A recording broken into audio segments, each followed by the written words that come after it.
하늘 아래 땅에 거하는 사람들이 두 가지 유형으로 나누어지는데, 하나는 영생을 추구하는 사람과 하나는 그냥 그렇게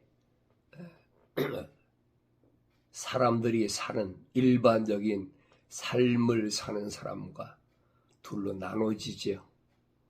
그래서 어떤 사람이 그러면 영생을 추구하는 사람이냐, 어떤 사람이 영생을 추구하지 않고 일반적으로 삶을 사는 사람이냐, 우리가 하나님의 말씀을 통해서 자세히 상기해 보면 내가 어디에 속한 사람인가, 영생을 추구하는 사람인가, 영생을 추구하지 않고 대충 세상을 살아가는 사람인가, 나 자신을 돌이켜볼 수 있는 그것을 가리켜서 우리는 경건의 훈련이다. 예수님 당시도 2000년 전에도 평범하지요. 갈릴리 호숫가에서 고기 잡던 어부들, 또 일상생활에서 마태 같은 사람은 세리, 쉽게 말하면 세금 받는 그런 직업을 가진 사람, 다 일상적인 사람들이.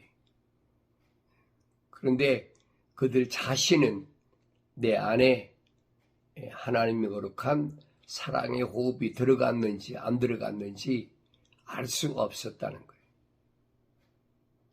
근데 누가 그것을 발견하고 그 사람을 발탁했다, 선택했다. 그건 오직 하나님의 아들만이 하실 수 있는, 다른 사람은 할 수가 없어요. 똑같은 평범한 사람이니까. 그런데 하늘에서 오신 분, 하나님의 아들로 세상에 오신 하나님의 아들 독생자, 그는 성령으로 잉태하셔서 요단강가에서 침례 받으실 때 또 성령으로 인증받으셨기 때문에 그분만이 전지전능하시다. 모르시는 것이 없다는, 모르시는 것이 없기 때문에 그분만이 보고 아시는 거지.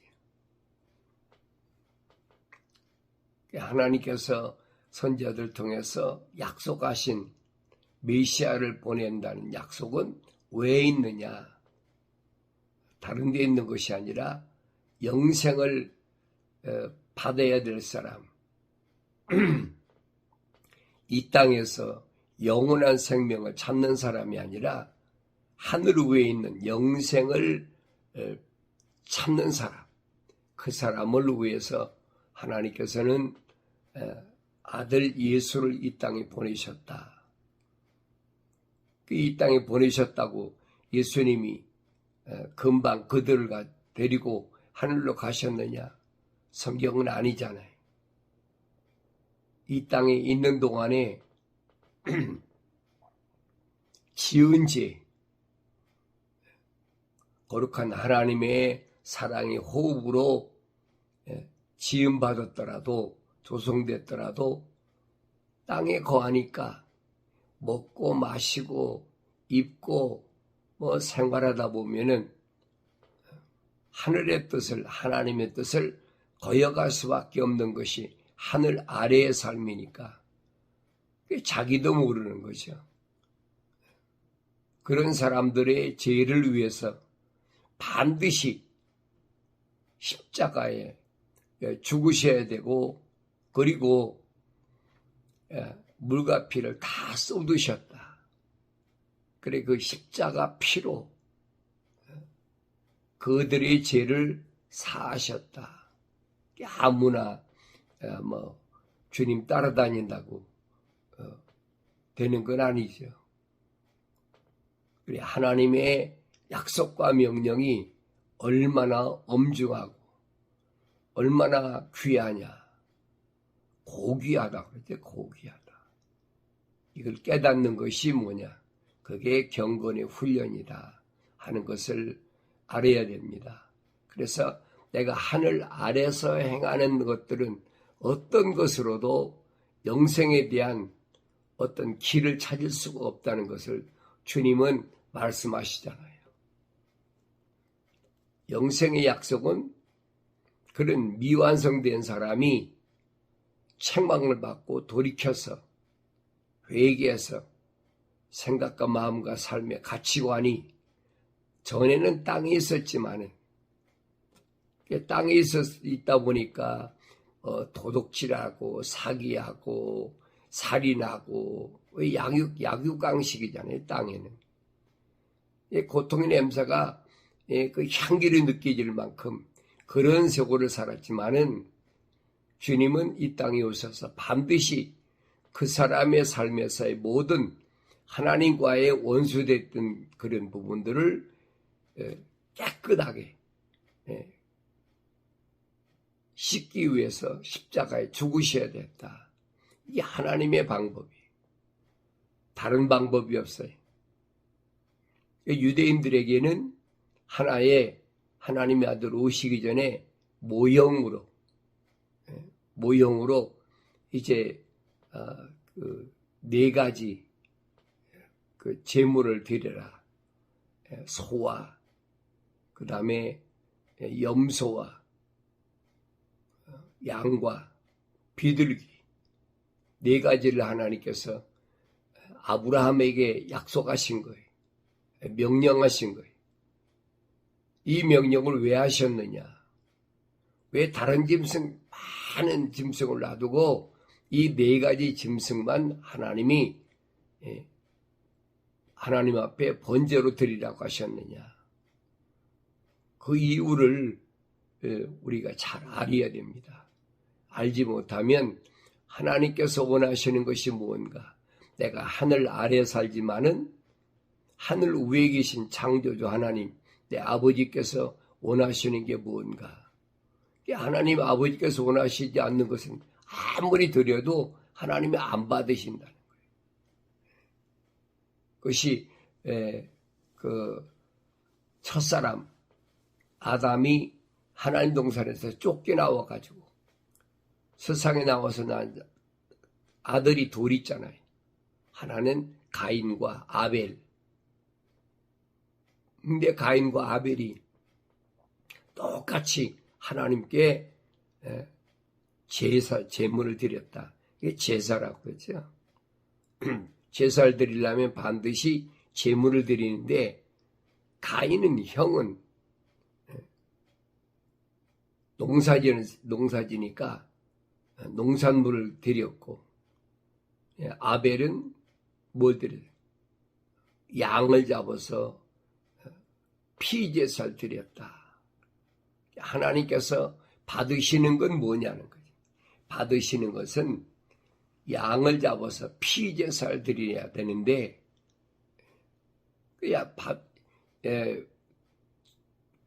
제물을 받고 안 받으시는 것은 하나님이죠.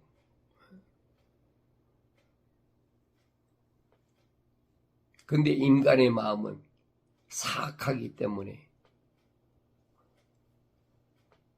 동생이 드린 제물은 하나님 받으시고 자기가 드린 제물은 하나님이 안 받으셨다.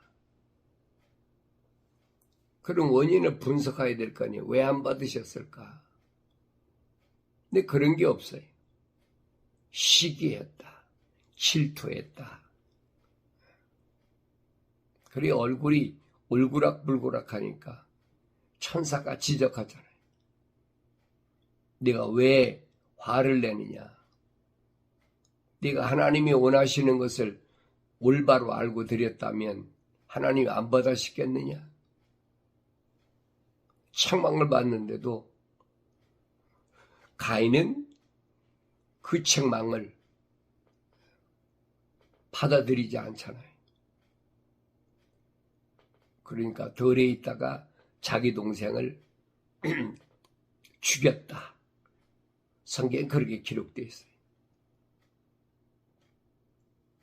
그러니까 살인한 거지. 왜 그랬느냐? 그래서 이 땅에는 하나님께서 받으시는 예배, 하나님께서 받으시지 않는 예배, 두 가지가 있다는 거예요. 오늘날 말하면 예배라고 그러죠. 인류가 세상에 내려와서 하나님께 그때는 제물을 드렸다. 제사라고 그래요. 제사. 하나님이 받으시는 제사, 하나님 받으시지 않는 제사. 오늘날 말하면 하나님이 받으시는 예배와 하나님 받으시지 않는 예배, 이게 뭐냐는 거예요.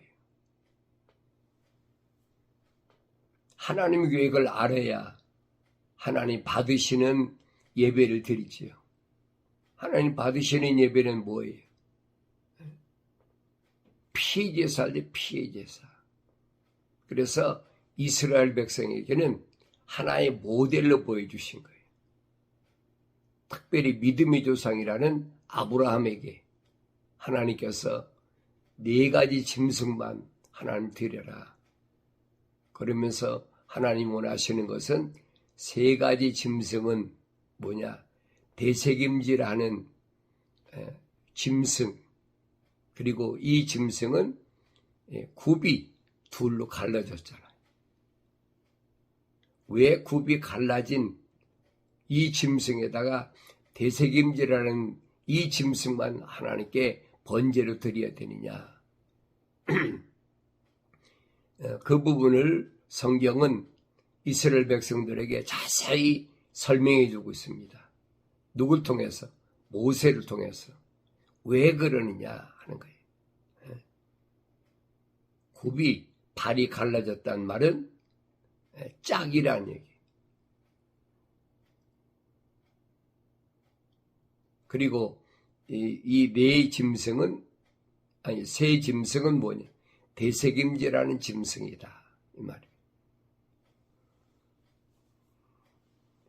그것만 하나님 받으신다는 거예요. 그런데 마지막에 비둘기는 뭘 가리키느냐?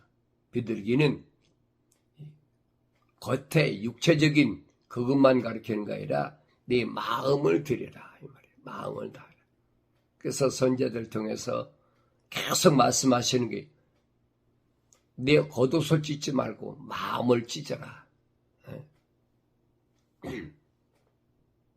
겉의 것은 하나의 그 틀, 본체를 만들기 위한 하나의 틀이니까 그것에 집착하지 말고 내 마음 속에 있는 것이 하나님께 드려져야 된다.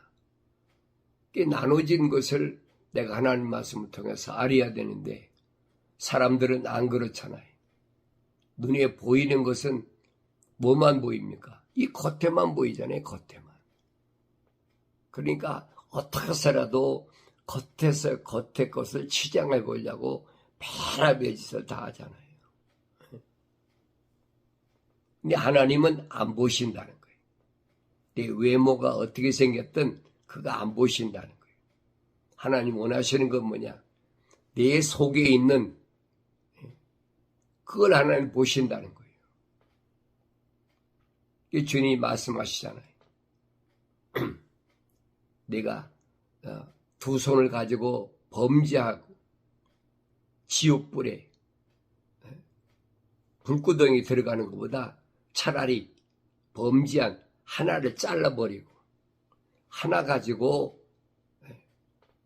천국 가는 것이 낫다.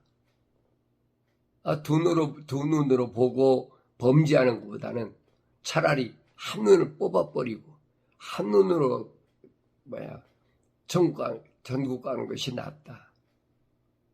유대인들이 자기들이 알고 있는 하나님의 성전에 들어가려면 불구자는 못 들어가잖아요.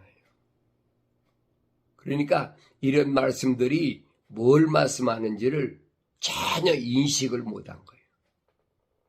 하나님의 성전에 들어갈래도 불구자는 못 들어가니까 주님이 고쳐주시잖아요. 하나님 성전에 들어갈 수 있도록. 왜 고쳐주셨나를 그걸 알아야 돼요. 이사야 선지자를 통해서 분명히 하나님이 아들이 오시면 이런 일을 한다. 그런데 그 일을 왜 하느냐는 것을 그걸 깨닫지 못해. 그건 성령 받아야 알아요. 성령 받기 전에는 안 보여요. 알 수가 없어요. 그러니까 하나님 말씀을 상고한 사람들이 그런 부분을 뭐냐? 난해한 구절이다. 깨닫지 못한 알 수 없는 구절이다. 믿음의 조상이라는 아브라함에게도 하나님이 4가지 제물을 갖다가 하나님 앞에 바치는데 3가지는 하나님의 명령대로 번제로 드렸지요. 그때는 아브라함 때는 뭡니까? 출애굽하기 전이니까 레위기나 민수기나 또 출애굽에서의 그 번제 드리는 각종 희생제 드리는 이런 제도를 알지 못했을 때예요. 그러니까 아브라함 때 하나님께서 내가 하나님을 섬길 때 무엇이 잘못됐느냐 하는 것을 아브라함에게 알게 하시기 위해서 부르심을 받은 아브라함에게 4가지 제물을 말씀하신 거예요. 이 3가지는 번제로 드렸는데 비둘기는 통째로 놨다. 그랬어요. 그 왜 비둘기 통째로 놨느냐? 마음은 하나님이 향하지 않았다는 얘기. 그래서 아브라함에게 약속하신 것이 뭐냐? 내 후손이 내 몸에서 날 자가 하늘 위의 별과 하늘 아래 모래, 바다의 모래 둘로 나눠진다는 거예요. 하나님의 약속이 누가 뭘로 바꾸겠습니까? 바꿀 수가 없지요. 아브라함 몸에서 나긴 났는데 하나는 하늘의 별, 다시 말하면 생각과 마음과 삶의 가치관이 하늘에 둔 그게 아브라함의 씨로 하나님 인정하신다는 거예요. 그렇지만은 많은 바다의 모래 같은 그런 하나님의 뜻을 어겼으니까 하나님이 인정하시지 않는 거지. 그래서 아브라함 때 이미 하늘 위의 것과 하늘 아래 것이 나눠졌어요. 하나님의 약속이에요. 그럼 아브라함에게 왜 그렇게 말씀하셨느냐? 아브라함에게 4가지 명령하셨잖아요. 내 본토, 고향이지요. 그 다음에 친척, 아비, 이 집을 떠나라는 거예요. 쉽게 말하면 외톨이를 살라는 거예요. 너 혼자 살라는 거예요. 그리고 내가 내게 지시할 땅으로 가라. 4가지 명령이잖아요. 하나님께서 아브라함에게 명령하셨는데 아브라함이 3가지는 지켰는데 1가지는 지키지 않았어. 그게 뭡니까? 친척, 조카, 롯을 대동했다. 성경은 보여주고 있잖아요. 이 아침에 이게 나한테 보여져야 돼. 그러니까 하나님께서 천사를 통해서 아브라함을 가나안 땅으로 인도했다.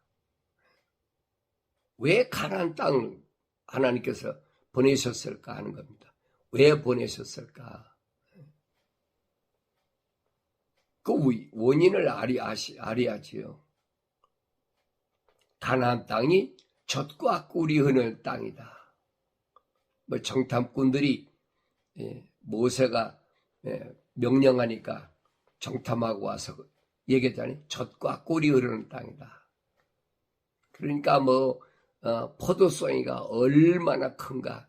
장정이 포도송이 한 송이를 따가지고 양쪽에서 짊어지고 왔는데 땅에 끌릴 만큼 그러니까 엄청난 포도가 됐다. 이게 젖과 꿀이 흐르는 좋은 땅이라는 거지. 그런데 10사람은 아니잖아요. 아무리 젖과 꿀이 흐르는 땅이더라도 거기 있는 사람들은 말과 같이 크다면 우리 메뚜기에 비하다. 우리 메뚜기에 불과한데 그 사람은 말과 같이 크다. 그 어떻게 점령하겠느냐. 안 된다는 거지. 하나님의 약속을 안 믿는 거예요. 아무리 아브라함에게 약속하셨더라도 그건 뭔가가 잘못됐다는 거지. 그게 불신하는 거예요. 하나님의 약속을 불신하는 거예요. 하나님의 약속을 불신하니까 뭐가 옵니까? 불순종이 따르는 거예요. 가면 안 된다. 돌아가자. 우리 애굽 땅에서 그냥 그렇게 노역하더라도 먹고 살던 거 그게 좋다. 그러니까 남자가 20세 이상이 60만 3,550명인데 단 2사람 여호수아와 갈렙밖에는 요단강을 건너지 못하잖아요. 그러니까 이런 부분을 우리가 잘 봐야 된다는 얘기예요. 하나님이 원하시는 게 뭔가? 선자들도 계속 뭐라 그럽니까? 하나님 외모를 보시는 하나님이 아니니까 네 마음을 찢어라. 내 사람은 어떻게 외모밖에 안 보이잖아요. 외모 안에 그 사람 안에 있는 게 안 보이잖아요. 왜 안 보입니까? 성령이 오셔야 보이지. 성령이 오셔야. 성령이 내 안에 계시지 않는데 어떻게 보입니까? 안 보이는 거지. 그러니까 아브라함에게 하나님께서 계속 말씀하신 게 그거예요. 3가지 지킨 거 그건 무효가 되어버렸어요.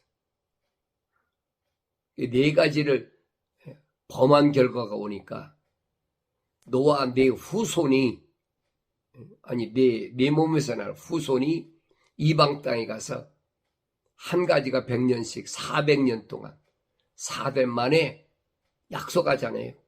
이 가나안 땅에 돌아온다. 그러니까 하나님의 계획을 누가 그걸 어기겠습니까? 피조물이. 그래서 출애굽의 역사가 바로 그겁니다. 그러니까 이런 큰 그림을 퍼즐을 맞춰보아야 하나님의 거룩한 계획을 올바로 알 수 있음을 이 아침에 우리가 경건의 후인을 통해서 다시 한번 돌이켜보고 내가 어디에 속한 사람인가? 하늘의 영생의 소망을 두고 사는 사람인가? 아니면 영원한 생명의 소망이 없이 그냥 잡초처럼 그냥 이대로 살다가 죽으면 뭐 어떻게 되겠지 막연한 거지요. 소망이 없는 거예요. 예, 사도 베드로가 말하잖아요. 주님이 부활하심으로 오늘 우리에게 나에게 뭘 주셨느냐? 산 소망을 주셨다. 그랬어요. 그래 물과 성령으로 거듭난 사람에게는 산 소망이 있다. 세상의 소망은 죽은 소망인데 하늘 위에 있는 소망은 산 소망이다. 이 산 소망이 뭐예요? 영원한 생명의 소망이죠. 하늘 아래서 내가 하나님을 기쁘시게 한다. 뭘로 기쁘시게? 행위로? 어떤 행위로? 하나님의 약속을 믿고 명령에 순종하는 행위밖에 다른 것이 없어요. 하늘 아래 땅에서 나는 어떤 것으로도 하나님을 기쁘시게 할 수가 없어요. 하나님이 원하시는 건 뭐냐? 내 약속을 믿으라는 거예요. 그냥 아무나 믿나요? 믿고 싶지만 믿어지지 않지요. 왜? 왜 안 믿어집니까? 그 안에 하나님의 거룩한 사랑의 호흡이 안 들어왔다는 얘기예요. 그게 보여야 되지요. 근데 우리는 이 땅의 종교들은 뭐합니까? 하늘의 제사 드린다. 얼마나 많아요. 피제사 드린다. 인신제사 드린다. 성경에도 얼마든지 있잖아요. 그 지역마다 아프리카나 잉카 문명 같은 데서는 인신제사를 드렸어요. 가장 귀한, 우리나라도 그런 거 있잖아요.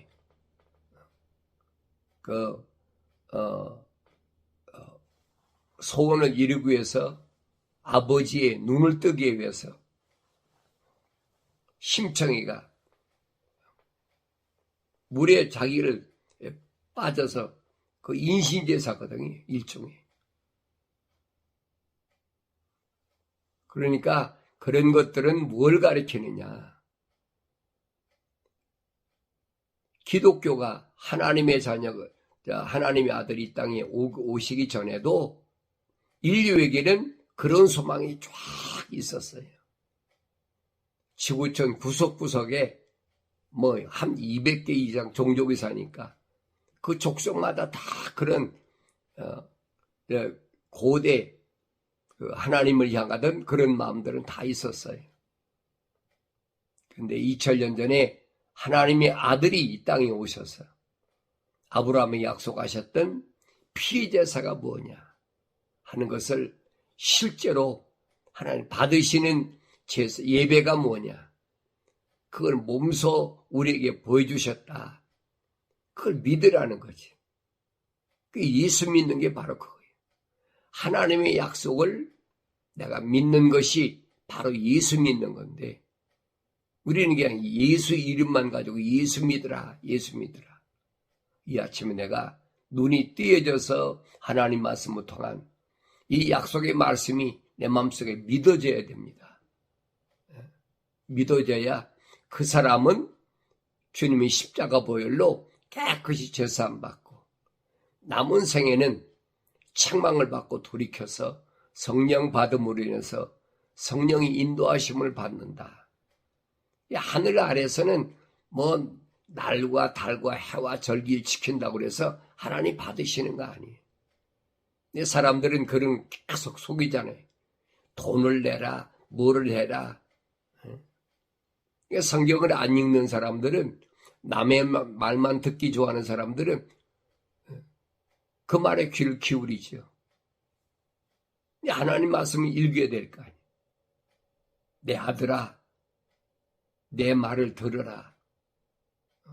계속 말씀하시는데도 요 핑계 저 핑계 대고 안 읽잖아요. 내 아버지가 나한테 보내주신 편지를 내가 안 읽고 다른 사람 얘기를 듣고 그걸 따라간다. 그래, 아버지의 말씀을 그 사람들이 변개시키고 위조하고 배제 다 하잖아요. 성경 역사를 통해서 그게 보여져야 된다는 거예요.